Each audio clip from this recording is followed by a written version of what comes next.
அனைவருக்கும் பரமவியின் பணிவான வணக்கங்கள். பரமவி வீச்சுவலை அரவிந்தன் அப்படின்றவர் வந்து நம்மகிட்ட ஏறிட்டு ஒரு வலை வாங்கியிருந்தாப்புல. ஒரு 10 அடியில் ஒரு வலை கட்டாரு நைஸாக, அதாவது திக்னஸ் வந்து கம்மி, 32 கம்மி.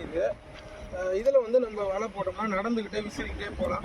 கொஞ்சம் மீன்களும் வந்து நல்லா படும். இதில் என்ன ஒரு டேட்டா பகுதியில், அதாவது ரஃப்பாக கரடு முரடான பகுதியில் இதை போட்டோம்னா அறுக்கக்கூடிய சூழல் இருக்கும். இது வந்து கடல் பக்கத்தில் இருக்கிறவங்க வாட்டுறதுக்கு வசதியாக இருக்கும். பார்க்கறதுக்கு அழகாக வடையுது பாருங்களேன். கரெக்டாக வந்து இது 10 அடி தான் வலை, 5 பேட்ச் கொண்டது. வலை வந்து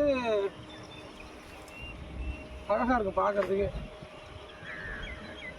இந்த வலை வந்து 2 வலை எட்டு வந்துடும் இதே மாதிரி. இது வந்து ஃபுல்லாக வந்து நைஸு ப்ளஸ் நம்ம வந்து கொஞ்சம் ரஃப் போட்டிருக்கோம் ஒரு வலையில், அந்த வலையும் காட்டுறோம். இது வந்து அரவிந்த் அப்படின்றவருக்கு பாண்டிச்சேரி தான், பாண்டிச்சேரிக்கே இந்த வலை கொடுக்குறோம்.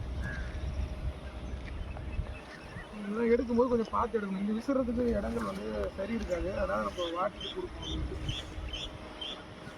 இந்த பிகினர்ஸ்லாம் இருக்காங்க இல்லையா, கற்றுக்கணும்னு ஆசைப்படுறது, இதை கற்றுக்கலாம்.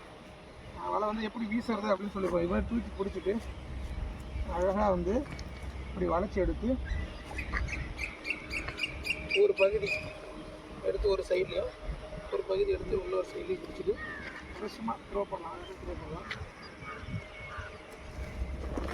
அழகாக அப்படி விழும். ஒரு கைத்தொழில் கற்றுக்கிட்டு வாழ்க்கையை வளமாக்கிங்க. நமக்கு வந்து இந்த கைத்தொழிலை நம்ம வந்து நம்மளுடைய குலத்தொழிலாக எடுத்து பண்ணுறோம். நமக்கு வந்து மூதாதையர்கள் விட்டு போனதை விவசாயம் நிலம் இல்லைனாலும் இப்போ இந்த கைத்தொழில் எடுத்து நம்ம மேன்மைப்படுத்துகிறோம்.